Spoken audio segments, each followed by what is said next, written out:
She stole my family, my future, and almost my sanity. But when her lies collapsed, karma handed me the one thing I never thought I'd get: my mother's love. I'm a 28-year-old guy who's seen more family drama than a soap opera marathon.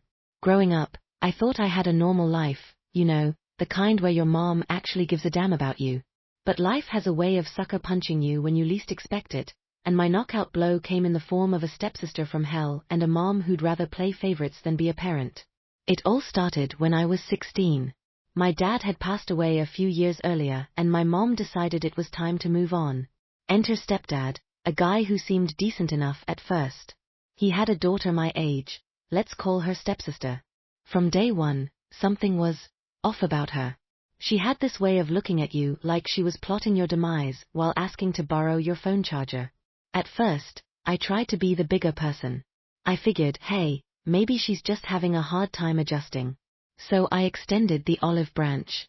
Hey, I said one day after school, want to grab a pizza or something? Maybe we could hang out, get to know each other better. She looked at me like I'd suggested we go dumpster diving for dinner. No thanks, she sneered. I don't really do the whole family bonding thing. That should have been my first clue that this wasn't going to be some Brady Bunch situation. But I was young, naive, and still believed that with enough effort, you could make any family work. Boy, was I wrong. Over the next 2 years, stepsister turned our house into a battlefield, and I was her favorite target. She'd borrow my things without asking, then conveniently lose them. She'd make snide comments about my friends, my hobbies, even the way I dressed. But that was just the warm-up. The real fun started when she began spinning tales to my mom and stepdad. Suddenly, I was the bad guy in every situation. If something went missing, I must have taken it. If there was a fight, I must have started it. And the kicker? My mom believed her. Every single time. I remember the day I realized just how bad things had gotten. I'd just gotten home from my part-time job at the local grocery store, exhausted and looking forward to a quiet night of homework and maybe some video games. As soon as I walked in, I knew something was wrong. My mom and stepdad were sitting at the kitchen table, their faces grim.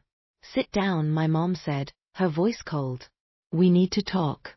I sat, my heart pounding. What's going on?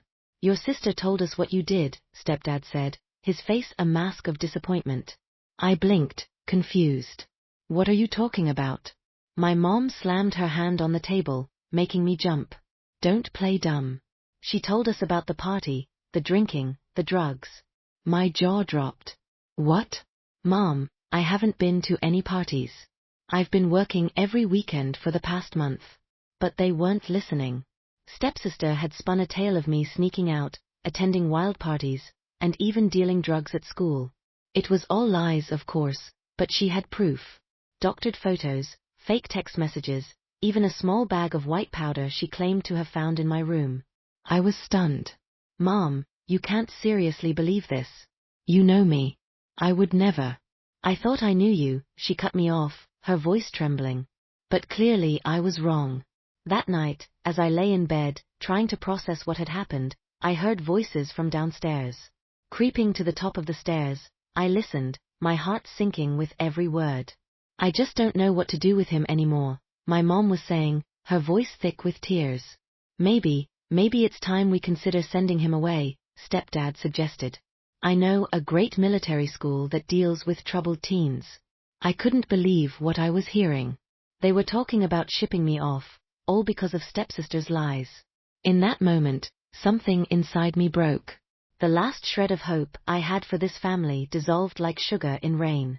The next morning, I confronted stepsister before school. Why are you doing this? I demanded, my voice shaking with anger and hurt. She just smirked, that same calculating look in her eyes. Because I can, she said simply. Face it, they'll always believe me over you. You're just the sad little orphan boy they took in out of pity. I'm the real daughter here. Her words hit me like a physical blow. But before I could respond, my mom walked in. What's going on here? She asked, her eyes narrowing as she looked at me. Nothing, stepsister said sweetly, her whole demeanor changing in an instant.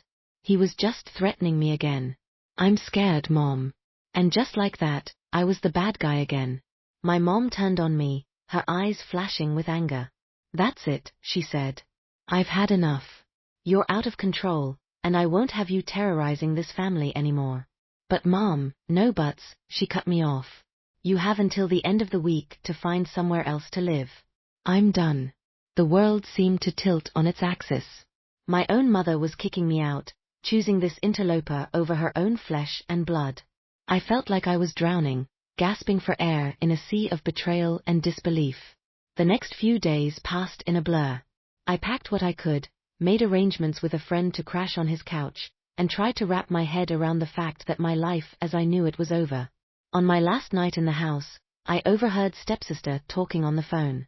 It worked perfectly, she was saying, her voice gleeful. The idiot bought it hook, line, and sinker. Now I've got this place all to myself. In that moment, rage, unlike anything I'd ever felt before, coursed through me. I wanted to burst into her room, to confront her, to make her confess to my mom. But what was the point? My mom had made her choice. She'd chosen stepsister over me. Nothing I could say or do would change that. So I left. At 18, with nothing but a duffel bag of clothes and a heart full of hurt, I walked out of that house and didn't look back. The next few years were tough. I couch surfed, worked multiple jobs, and somehow managed to put myself through community college.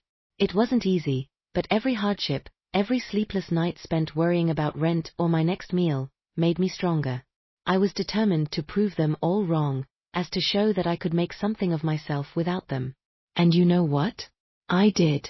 By 25, I had a decent job in IT, my own apartment, and a life I'd built entirely on my own terms. I even met an amazing girl, let's call her G, who showed me what real love and support looked like. It was G who encouraged me to try reconnecting with my mom.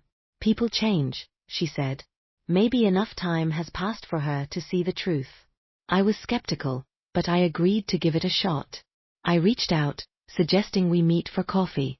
To my surprise, my mom agreed. Walking into that cafe, seeing her for the first time in 7 years, was surreal. She looked older, tired in a way that went beyond physical exhaustion. We sat in awkward silence for a few moments before she spoke. You look good, she said softly. I'm glad you're doing well. I nodded, not trusting myself to speak just yet. She took a deep breath and continued. I owe you an apology, she said, her voice trembling. I should have believed you. I should have been a better mother. Part of me wanted to lash out, to unleash 7 years of pent-up anger and hurt.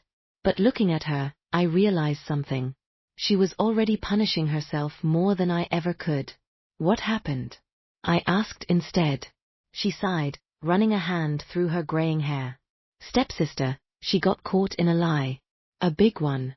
It made me start questioning everything, including what happened with you. By the time I realized the truth, you were gone. And I was too ashamed to reach out.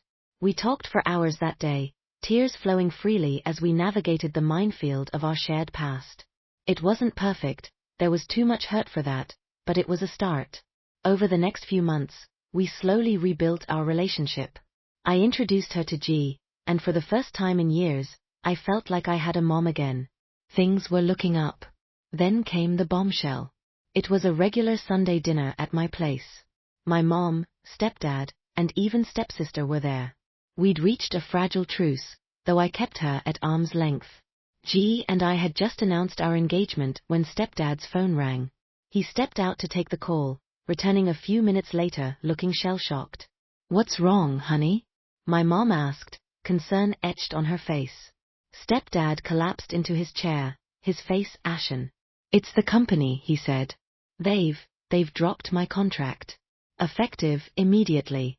The room erupted into chaos. Stepdad was a successful businessman, and his contract with this particular company was their main source of income. Losing it was catastrophic. As everyone talked over each other, trying to make sense of what had happened, I noticed stepsister. She wasn't joining in the panic. Instead, she was looking straight at me, her eyes narrowed in suspicion. This is your fault, she hissed, low enough that only I could hear. I blinked, taken aback. What are you talking about? She leaned in, her voice dripping with venom. Don't play dumb. You work in IT. You probably hacked into the company or something, got revenge for what happened years ago. Well, congratulations. You've ruined us all. I stared at her, incredulous. Even after all this time, after everything that had happened, she was still trying to pin her problems on me. But before I could respond, my mom spoke up. That's enough, she said sharply, surprising us all. This has nothing to do with him. Stop trying to blame others for your own mistakes. Stepsister's jaw dropped. For once, she was speechless. My mom turned to me, her eyes filled with a mix of sadness and determination. I'm so sorry, she said. I should have stood up for you like this years ago. I know it doesn't make up for everything, but I promise, I'm on your side now. Always. In that moment, something shifted. The last piece of the puzzle fell into place, and I felt a weight I didn't even know I was carrying lift from my shoulders. My mom had chosen me. Finally, after all these years, she had chosen me. The aftermath wasn't pretty. Stepdad's company loss turned out to be due to some shady business practices on his part, practices stepsister had known about and even assisted with. They both faced legal consequences, and my mom filed for divorce. It's been a year since that fateful dinner. G and I are happily married now, and my mom is a regular fixture in our lives. She's got her own place, a part-time job she loves, and a newfound sense of independence. Stepsister and stepdad are out of our lives for good. As for me, I'm doing better than I ever thought possible. I've got a loving wife, a mom who finally sees me for who I am, and a future full of possibilities. It wasn't an easy road, and there were times I thought I'd never make it here. But you know what they say, what doesn't kill you makes you stronger. And me, I'm stronger than ever. So to stepsister, wherever you are, thanks for the life lessons. They were hard-earned, but hey, at least they make for one hell of a story. Hey folks, if you enjoyed this tale of family drama, betrayal and sweet, sweet karma, why not hit that subscribe button? After all, you never know when you might need tips on how to spot a toxic stepsister or navigate a family reunion that feels more like a courtroom drama.